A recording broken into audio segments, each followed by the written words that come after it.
Netherlands. By Gurubsar Lankar Idabagoes. The Netherlands was once the proud giant of global trade.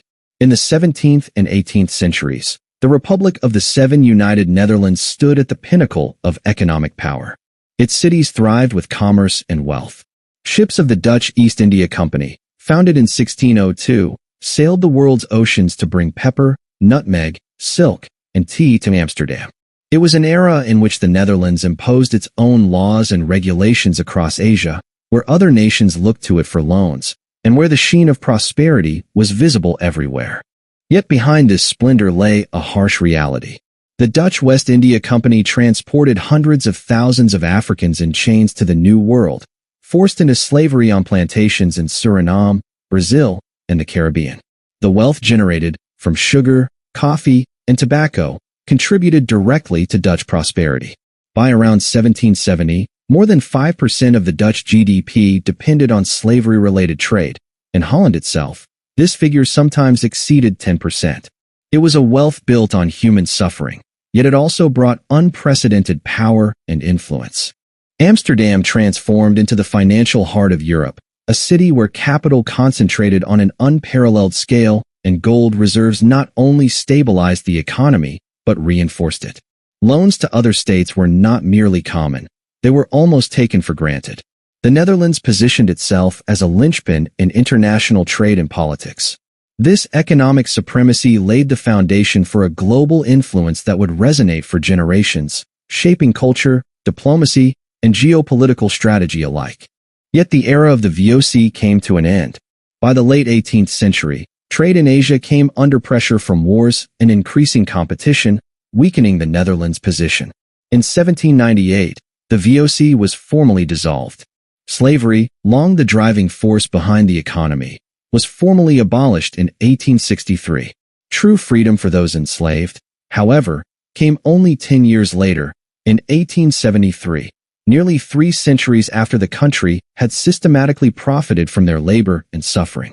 For society, this marked the end of an era. The golden days of the Republic, when wealth and power seemed inseparable, appeared gone forever.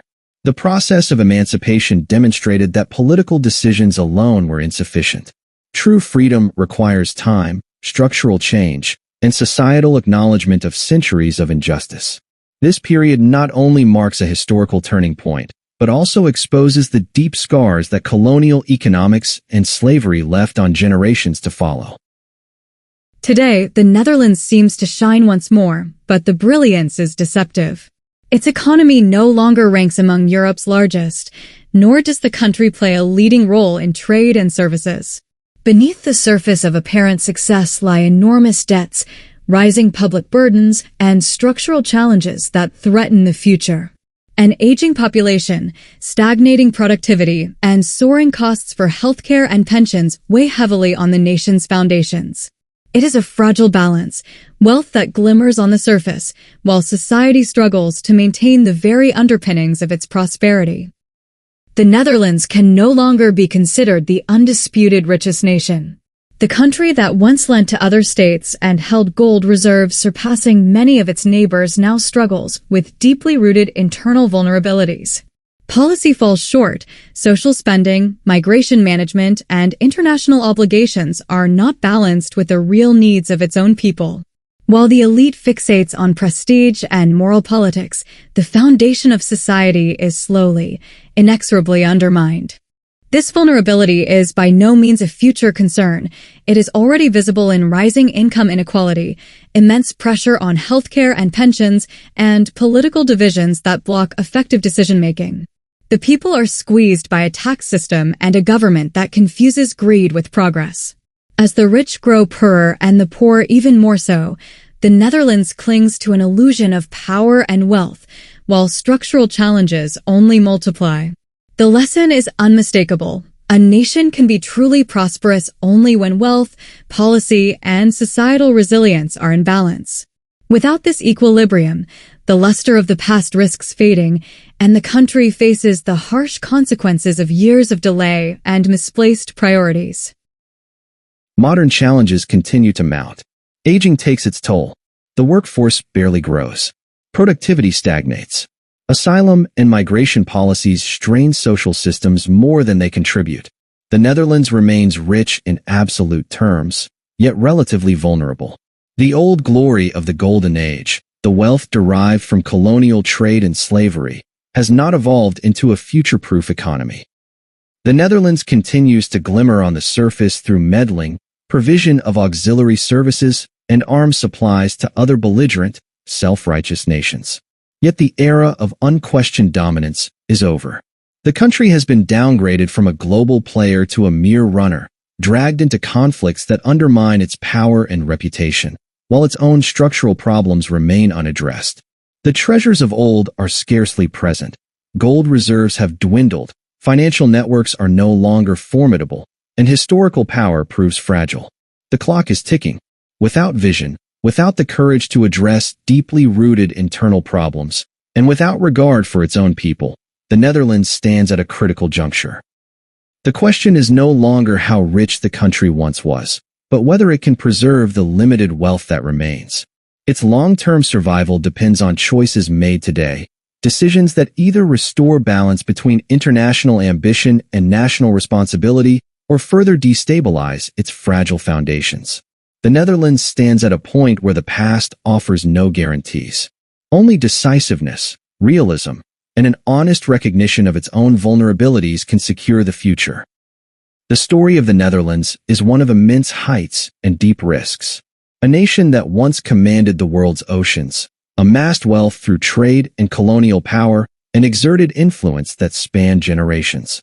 Yet that same history leaves a legacy of inequality, exploitation, and unfulfilled responsibility. The glory of the past can no longer conceal that its foundations now falter. Outdated structures, widening social gaps, and the growing divide between international ambition and the needs of its population render the country vulnerable. The Netherlands is forced to choose, continue on autopilot and accept gradual decline, or take a course of courage and reassessment. It is no longer about prestige or memories of past success. It is about the capacity to build true resilience, to balance policy, economy, and society, before the accumulation of historical and modern errors becomes irreparable. The Netherlands is a country that once held great power and wealth yet now bears the burdens of its past. It is a nation where policymakers believe generosity abroad can atone for history. This is a fallacy. True stability and a future-proof society do not come from excusing mistakes or political symbolism, but from wisdom, decisive action, and responsibility. The Moormen are slowly filling the land. They are an inevitable consequence of policies that refuse to confront the past and a society that loses itself in illusions of its own grandeur and international generosity. The Netherlands stands at a crossroads of profound demographic and cultural change, and the truth is harsh. The country can endure only by rebuilding its foundations, stone by stone, with resilience above prestige and responsibility above appearances. Yet the Netherlands sees itself as a respected player on the world stage, a valued partner in international affairs. Behind this facade, however, lies naivety, a short-sightedness that renders the nation vulnerable. The prestige it pursues, the power it claims to wield, is nothing more than a thin veneer, ready to crack at any moment. While the country congratulates itself on influence and status, the very states it supports quietly mock its illusion and its blindness to its own weakness. But the true unmasking does not take place in diplomatic halls. It unfolds in the financial heart of the nation, in the power of its banks. Dutch banks have evolved into institutions that appear increasingly less devoted to serving the public and increasingly more beholden to their own systemic logic. The money of citizens, earned through labor, entrepreneurship, and sacrifice, is deployed without direct consent into complex investment structures over which the account holder exercises no real control. Transparency has given way to technocratic distance. Ownership feels conditional. Should one seek to withdraw a substantial sum from one's own account, one is met with questions, forms, and demands for justification. One must appear in person, explain, motivate the intended use of the funds, as though requesting permission to dispose of one's own property. The bank is overseer. the citizen as potential suspect. Under the banner of anti-money laundering and financial security, a culture of systematic control has emerged. Of course, a modern economy requires oversight, but oversight without mutual trust degenerates into management. When every atypical transaction is treated as potential abuse, the foundation shifts from trust to suspicion. The irony becomes all the more striking when one recalls recent history. The very financial institutions that today enforce strict rules upon their clients were themselves once entangled in reckless risk strategies, unsound investments, and grave managerial failures. The financial crisis of 2008 revealed just how fragile their own foundations were. Some institutions teetered on the brink of collapse and survived only through massive government intervention, funded by the taxpayer. Institutions previously criticized for inadequate supervision, hazardous conduct, or involvement in dubious financial flows were not permanently punished by the market. They were rescued, revived, reconstructed with public money. The state, partly complicit in a culture of deregulation and financial expansionism, stepped in as savior, yet without a full moral reckoning of the system itself. Herein lies the core of the polemic. Who supervises the supervisor? Who demands accountability from institutions sustained by collective resources? When banks fail, they are rescued. When citizens deviate, they are scrutinized. This asymmetry of power undermines the moral equilibrium of society. What was once practiced in colonial times as a system of supervision and control over distant territories now returns in modernized form within national borders. Where trade routes and bodies were once regulated from a centralized seat of authority, financial transactions of the domestic population are now subjected to an intricate network of monitoring and compulsory explanation. The direction of control has shifted, not outward, but inward. And therein lies the danger. For when financial institutions derive their legitimacy no longer from trust, but from regulation and sanctioning power, their position begins to erode. Trust is the true capital of a bank. Without trust, only power remains, and power without trust is inherently unstable.